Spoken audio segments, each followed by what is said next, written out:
Salut et bienvenue dans TT Preview, votre pastille quotidienne par l'équipe de The Trick Play Podcast. Présentation des équipes, infos, effectifs, calendrier et pronostics. On peut le dire, we're back!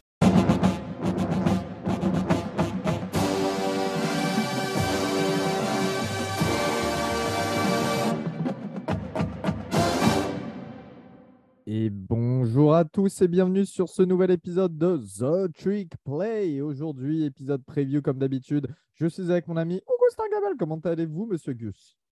Très bien, et toi? Eh bien, ça va très très bien. On va aborder une des plus grosses équipes du college football, une des plus célèbres, l'équipe qui a d'ailleurs le plus gros stade euh, en Amérique, j'ai envie de dire, et même par rapport à l'Europe d'ailleurs. À peu près quoi, 110 000 places, 115 000 places, quelque Ouais, je chose dirais comme 110 ça. 000, mais je dirais même que c'est le deuxième plus gros stade du monde. Le premier, c'est le stade du 1er mai à Pyeongchang, en Corée du Nord. C'est ça. Eh bien, aujourd'hui, je pense que vous avez deviné, nous allons vous parler de Michigan, Et les non pas de Pyeongchang. Wolverines. Ah non, oui, peut-être qu'ils jouent au foot américain en Corée du Nord, qui sait, tout est possible dans ce monde. Michigan, donc, qui évolue en Big Ten East. Et puis, alors, c'est assez exceptionnel tout de même ce qui s'est passé en 2021 pour les Wolverines, Gus. Ouais, puisque ça a été la meilleure saison de Jim Harbaugh depuis en fait, qu'il a repris le lead à Michigan, hein. Jim Harbaugh, je rappelle, c'est un ancien quarterback du programme qui a fait peut-être 2 ou 3 saisons en tant que titulaire. Voilà, Jim Harbaugh nous a sorti une saison à 12 victoires et 2 défaites, dont un magnifique 8-1 en Big Ten, hein. Ils ont battu tout le monde, hein, Wisconsin, Penn State, mais surtout Ohio State lors de The Game, un match qui était tout simplement magnifique sous la neige, 42-27. Évidemment, leur seule défaite, elle fut face à Michigan State, qui était classé 8e à l'IP à l'époque, où ils ont perdu 37-33. Là aussi, c'était un super match à East Lansing. Ce bilan leur permet évidemment d'aller au Big Ten Championship, qui remporte mais aisément face à Iowa, qui était méconnaissable, 42-3. Iowa qui était 13e à l'IP à l'époque. Évidemment, et c'était tout à fait mérité, Michigan est parti.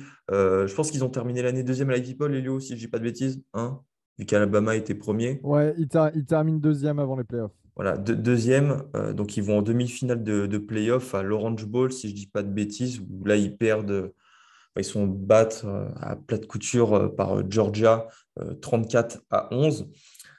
Bon, quand on voit l'équipe historique avec Georgia, il n'y a aucune honte à perdre face à ces Bulldogs. J'ai envie de dire que c'était même presque logique. Ça aurait été plutôt un exploit que ça soit que le dénouement, si le dénouement avait été inverse.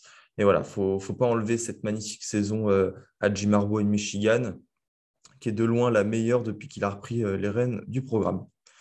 Maintenant, euh, évidemment, cette saison 2021 a eu des répercussions positives sur le programme, mais aussi négatives. Alors, ça, c'est à la fois positif et négatif. C'est évidemment, il y a des joueurs qui ont été draftés, 5 qui ont été draftés, dont 3 dans les 2 premiers tours. Si je ne dis pas de bêtises, Elio, bah, évidemment, Aidan Hutchinson qui part en numéro 2, Daxton Hill, et je cherche le troisième, bah, David Ojabo, qui seront 3 joueurs dont l'équipe aura du mal à, à remplacer, en fait, que Michigan aura du mal à remplacer. Alors, quand je dis que c'est positif et à la fois négatif, c'est parce qu'évidemment, avoir des joueurs draftés, c'est un super speech pour les recrues, pour qu'elles rejoignent ton programme, mais c'est aussi un manque qu'il faut combler lors des saisons suivantes. Mais à mon goût, c'est pas le plus gros problème, si c'en était un, de cette intersaison. C'est surtout que Jim Harbaugh a essayé de partir vers la NFL, Elio.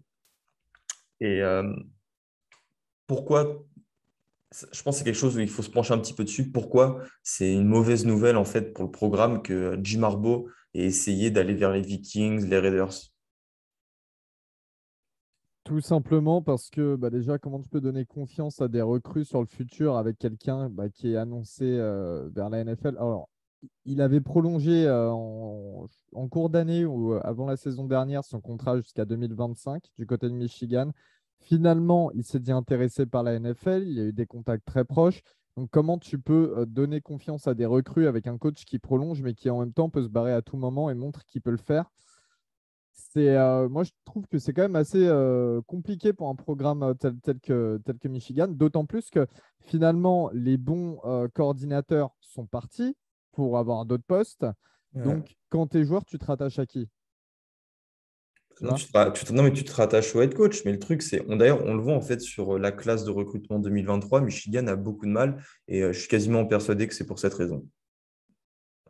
On va de toute manière, je pense qu'on va pouvoir en parler parce qu'il y a quand même pas mal de Mm. choses qui se sont passées pour Michigan, avec notamment, comme tu l'as dit, tout ce turnover qui s'est passé pendant la off-season avec le départ de pas mal de joueurs et de coordinateurs.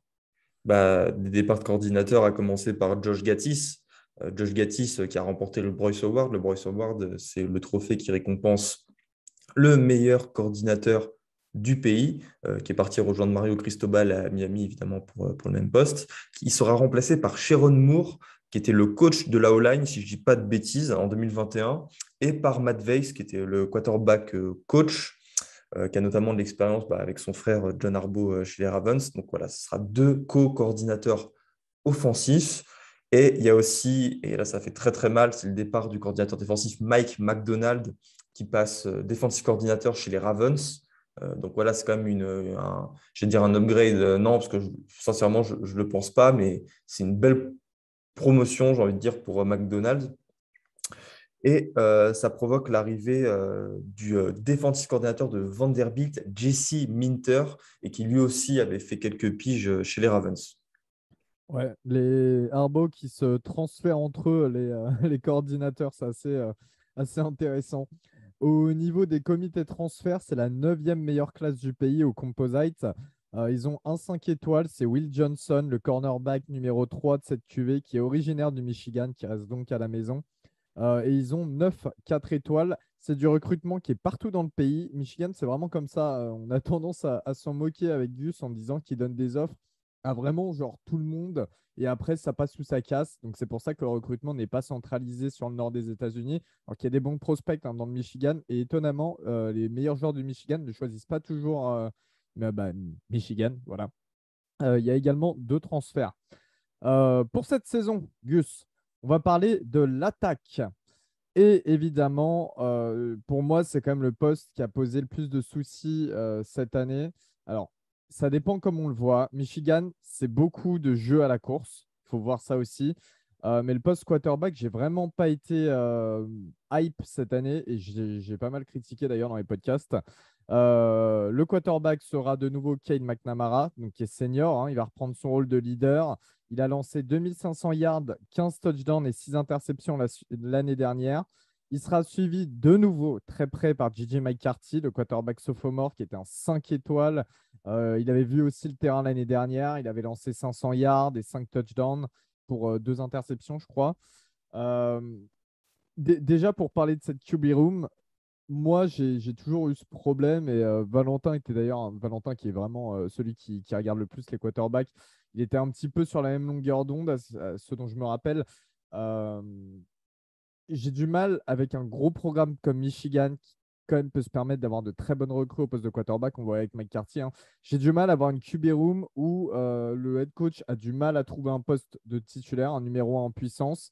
N'a pas sorti de gros quarterbacks ces dernières années du programme, même si on sait que les quarterbacks, c'est pas parce que tu es drafté que ça veut dire que tu as été un très bon quarterback de college football. Non, tu peux être un très bon quarterback de college football et ne pas être drafté, etc. Ça, c'est pas gage de sécurité, il n'y a pas de souci. Mais il n'y a pas de gros quarterback ces dernières années qui s'est développé à Michigan, en fait, de mecs qui vraiment a transcendé dans le college football. Et là, j'ai l'impression qu'on est encore sur le même problème. Alors, j'ose espérer que J.J. McCarthy va vite prendre sa place et vite bien s'installer aux commandes de l'équipe.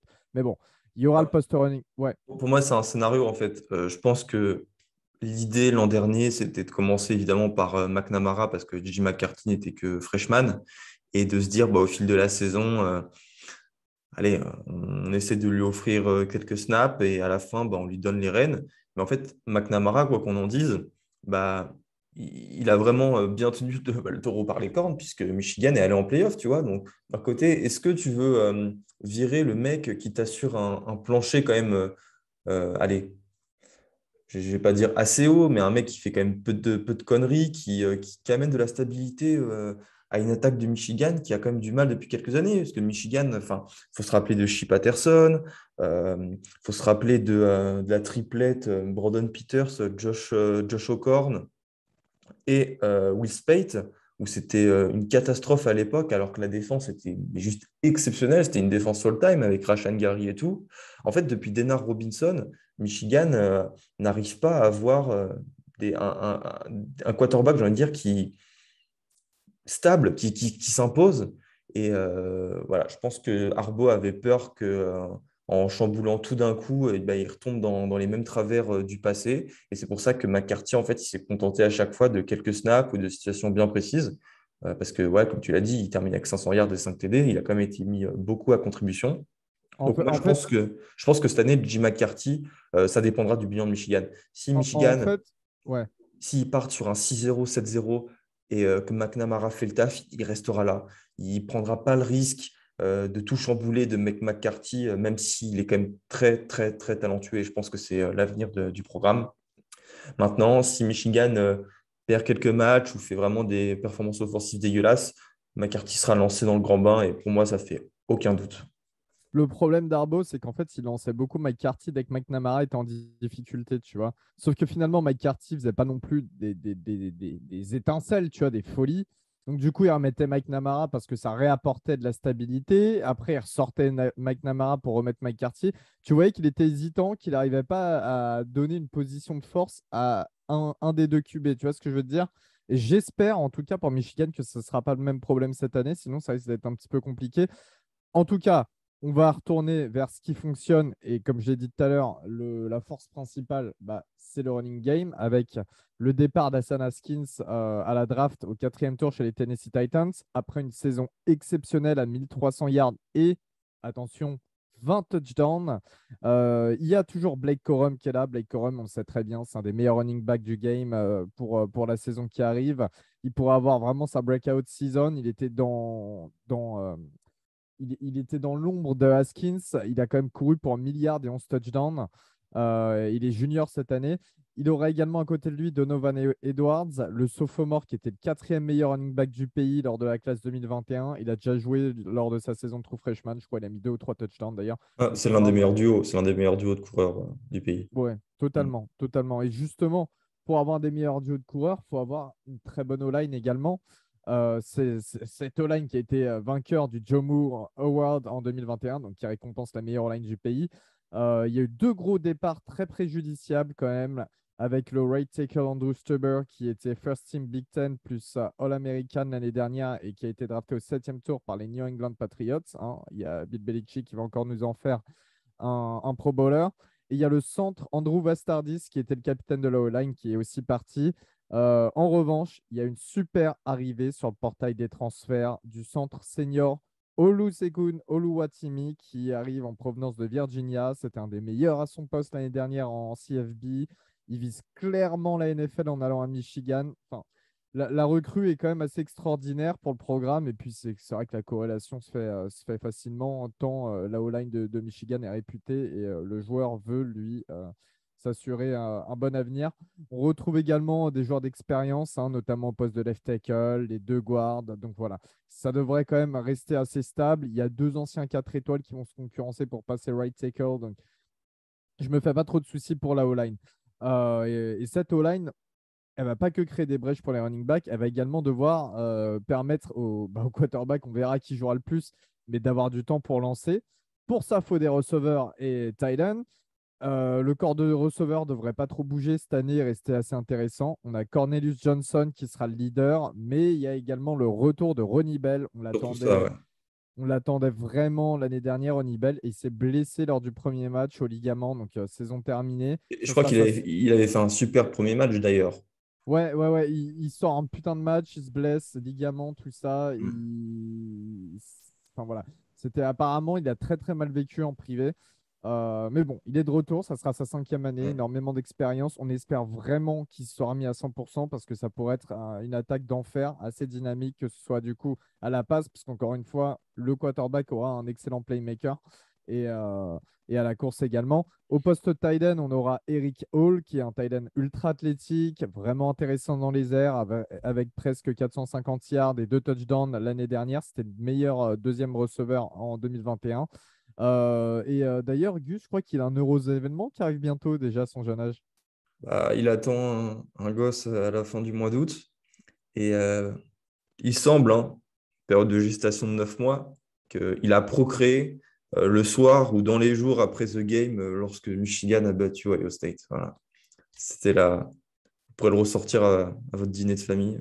C'est c'est vrai que ça se fait, c'est vrai que ça se fait quand même. Au niveau de la défense, là, ça va être un petit peu plus compliqué parce qu'on a 7 starters qui sont partis, dont 2 au premier tour de la draft. Et comme tu l'as dit, il y a le defensive coordinator également qui change. Donc voilà, il y a pas mal de repositionnement à faire. On a Aidan Hutchinson, bien sûr, qui est parti au premier tour, second choix d'ailleurs de la draft chez les Detroit Lions. On a David Ojabo, l'Odien, qui est parti au second tour chez les Baltimore Ravens. Le seul joueur qui est de retour sur la D-line, c'est le defensive tackle senior Maisie Smith. On a Mike Morris, le senior, qui devrait prendre le rôle de edge titulaire et qui sera accompagné de plusieurs joueurs qui devraient tourner, hein, mais il n'y a pas vraiment de nom qui ressort. Au niveau des linebackers, le meilleur plaqueur, Josh Ross, est parti chez les Ravens également. Mais on a le junior, enfin non, on a le sophomore, excusez-moi, Junior Colson, qui sort d'une super saison pour un true freshman avec 60 plaquages, 2 passes deflection, qui a été vraiment intéressant sur le terrain. Il a gagné assez rapidement la confiance de ses coachs apparemment, et notamment Darbo. Il sera épaulé par Nikhil Green, qui est un junior et qui était déjà titulaire. Donc le post linebacker, ça devrait quand même aller. Au niveau des DB, eh ben, l'année dernière, le secondary a fait du très très bon boulot. Mais en termes d'interception, c'était seulement la 93e meilleure équipe du pays avec seulement 8 interceptions. Donc il faut vraiment commencer à réussir à catcher avec les mains, si je puis dire. Et ça Alors sera on a le... compliqué parce ça sera... que justement, Daxton Hill est parti chez les Bengals et Brad Hawkins est parti chez les Falcons. Mais encore une fois, c'est la secondary, c'est un endroit où Michigan recrute maintenant très bien depuis quelques années et il y aura du monde en fait pour remplacer ces deux gars. Alors, celui qui devrait remplacer Daxton Hill et qu'on attend en fait comme un joueur qui sera le capitaine de ce backfield, c'est Mike Sanowi-Steele, qui était un receveur, si je ne dis pas de conneries, à l'époque, et dont en fait Jim Qui Harbaugh l'était a... même encore l'année dernière. Même l'année dernière, Ah, même l'année il a dernière? catché, ouais, il a catché Ah, quand même mais plusieurs ballons et tout. Ouais. ah, le match face à Michigan. Mais bref, moi, de ce que j'ai lu, parce que forcément, je suis un petit peu de près l'actualité de Michigan, rivalité oblige. Pendant les camps et tout, il s'est distingué. Donc, lui, il est parti pour être titulaire. Je parlais de recrutement. Il y a 2 anciens 4 étoiles qui ont déjà un petit peu d'expérience, qui vont prendre la place du titulaire. Euh, à commencer par Keon Sabb. Keon Sabb, si je dis pas de bêtises, c'était un 4 étoiles très très haut classé. Qui était, bon, je pense pas, je crois qu'il était 5 étoiles chez 247, mais en tout au composite, il était dans les 60 ou 70e place. Et puis, il y aura évidemment Ron Moore, un sophomore qui nous sort une saison true freshman à 33 plaquages et une passe deflection. C'est là que tu vois en fait que Harbaugh, il a été intelligent l'an dernier, comme le linebacker Junior Colson, il a quand même fait jouer quelques trous freshman. Donc, ça sera très, très bien quand tu vois le turnover qu'il y a eu dans cette défense parce que tu as les mecs qui auront eu les snaps en tant que remplaçants qui vont pouvoir devenir titulaires. Et ça sera vraiment quelque chose d'appréciable pour cette défense. Maintenant, ils perdent aussi leur cornerback Vincent Gray et qui sera remplacé par DJ Turner qui a eu 2 interceptions et un pick 6 l'an dernier. Mais encore une fois, et là, ce sera l'attraction de cette défense, je pense, le true freshman Will Johnson pourrait prendre la place de cornerback numéro 2, la volée, hein, couper l'herbe sous le pied de Jimon Green. Et ça serait très très bien comme ça. Moi, je vois bien Harbaugh prendre le risque des départs, là, le faire jouer. On sait que c'est pas le genre d'entraîneur qui a peur de faire jouer des true freshmen très rapidement. On se rappelle de Donovan People-Jones ou Tariq Black à l'époque. Il n'a pas peur de le faire. Ouais, tout à fait, Gus. Je pense que la défense, donc il y a pas mal de turnover, mais il y a quand même pas mal de joueurs qui sont prêts, ou en tout cas qui ont le potentiel pour l'être. Justement, comment ça va se traduire au niveau du calendrier? Ah, le calendrier. C'est là où je peux commencer à les tacler? Tu sais, tu peux toujours avec moi. Tu sais très bien à quel point je suis également un hater de Michigan. Bah, je vais vous citer les 3 premiers matchs hors conférence. Attention, hein. Colorado State à Michigan, Hawaii à Michigan, Yukon à Michigan. Les 3 premiers matchs de la saison de Michigan. Alors, je me dis maintenant, bon, est-ce qu'il y a 10 ans, Colorado State, Yukon et Hawaii étaient des bonnes équipes? quand les matchs ont été programmés. Mais en fait, c'était même pas le cas. Donc, Bah, en fait, bonne ou pas, regarde juste le niveau de Michigan il y a 10 ans et tu comprends. alors, pas trop bâtard quand même. Il y a des fans de Michigan qui nous écoutent et ils sont nombreux. Bon, après, évidemment, tu as ce calendrier de Big Ten qui sera très, très compliqué. Ils recevront Maryland aussi à Ann Arbor. Donc, ça fera 4 matchs d'affilée à domicile. Puis après, ils se déplaceront à Iowa, Indiana. Ils recevront Penn State, bye week. Ils recevront Michigan State pour la revanche. Ça sera un match à regarder, je peux vous l'assurer. Ils iront à Piscataway pour affronter Rutgers. Puis, ils accueilleront enfin Nebraska et Illinois. Si je compte bien, ça fait un, 2, 3. Ils ont seulement cette année 3 matchs, enfin 4 matchs à l'extérieur évidemment, puisque lors de la Rivalry Week, le 26 novembre, ils affronteront Ohio State. Donc avec seulement 4 matchs à l'extérieur, ça leur laisse une énorme marge de manœuvre pour passer cette saison après la très bonne en 2021. Toi, tu pars sur quoi comme bilan, Elio? Bah, en fait, si je la joue safe, je vais dire un bilan de 11-1 avec une défaite contre Ohio State parce que clairement, le déplacement à Columbus après la défaite l'année dernière des Buckeyes, ça va pas se passer comme, ça va être assez compliqué quand même pour Michigan de prendre sa revanche, hein. On sait que, enfin, pas de prendre sa revanche, justement, de faire une victoire en back-to-back parce que pour Ohio State, on sait que cette année, c'est une des meilleures équipes du pays, c'est une top 3 des équipes du pays et que jouer à domicile, prendre sa revanche, c'est tout ce qu'il compte faire dans la saison. Euh, et après, je vois pas d'autres équipes trop inquiétantes, en fait, tu vois.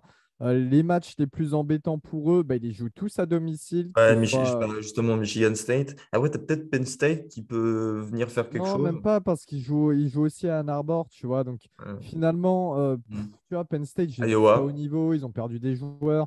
Iowa, le Ouais, Iowa. déplacement, c'est le seul que je trouve un peu dangereux, tu vois, en termes de déplacement. Ah, mais après, quand tu vois leur dernière rencontre l'an dernier, il n'y avait pas eu Bah, photo, hein. en fait, le problème, c'est que tu sais pas, Michigan, c'est toujours cette équipe. Alors, l'année dernière, ils sortent une super saison, mais c'est toujours cette équipe qui ne te donne aucune garantie, qui peut te gagner des matchs de fou, et puis qui va d'un seul coup craquer sur un match totalement random, tu vois. Et on l'a vécu au fur et à mesure des années, ça. Ouais, Euh, mais moi, j'y crois pas cette année. j'y crois pas, j'y crois pas T'as aussi, ils bien sont fait sur la une bonne preview. lancée. Non, mais tu as bien présenté le roster. C'est qu'il y a quand même beaucoup de force malgré les départs.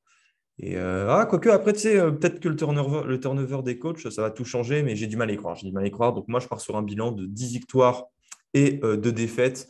Ça, c'est pour la forme, évidemment, au State. Et je pense qu'ils en lâcheront un autre. Du moins, c'est mon pronostic. Pour conclure sur Michigan, comment tu vois un petit peu le programme, l'évolution là, du programme, ce qui se passe avec Harbaugh qui a déjà failli partir, avec finalement des recrues un peu moins en vue, excusez-moi, pour l'année prochaine. Je ne sais pas, est-ce que tu penses que Michigan va continuer de grandir et carrément tutoyer une finale de championship dans les 5 prochaines années, ou au contraire qu'il y a encore beaucoup trop d'incertitudes et que le programme risque de, bah, tu sais, un petit peu, je sais pas, se sentir un petit peu à la Penn State ces dernières années, tu vois, une sorte de montée totale, puis ensuite une redescente en restant un très bon programme. Tu vois ce que je veux dire? Ouais. Enfin, une finale de championship, tu as trop regardé Luton Town Reading, toi? Oui, Ouais, oui, ouais, non, ouais, pour aller ouais, non, mais évidemment, après, je pense que Michigan a un très bel avenir, je pense sincèrement, si Jim Harbaugh s'inscrit dans le temps long, si il essaye encore en fait de partir, je pense que ça va être compliqué. Mais après, tu connais Michigan, c'est un blue blood. C'est un programme qui a une fanbase énorme, qui a des moyens, quoi qu'on en dise, qui saura se battre sur la scène nationale, surtout que la Big Ten va encore plus, les équipes de Big Ten vont encore plus s'enrichir. Euh, Moi, je pense que voilà, faut juste que Harbaugh ne parte pas l'an prochain en NFL. Et qu'ils fassent une bonne saison cette année, chose qu'ils feront. Ils feront pas une saison dégueulasse. Donc voilà, je pense que Michigan, je me répète, ce sera bon ces prochaines années. Et si jamais vous voulez pas de votre enfant, vous pouvez le donner à Harbaugh, hein. Apparemment, il est anti-avortement, il est prêt à récupérer tous les enfants, c'est ce qu'il a dit. Donc voilà, Faut être n'hésitez dans pas l'équipe. aussi. Faut être dans l'équipe. Ouais. Ok, bah merci d'avoir écouté cette preview de Michigan et on se retrouve pour la nouvelle saison des Wolverines et voir ce qu'ils vont faire pour l'année 2 après les playoffs. Salut tout le monde. Salut à tous.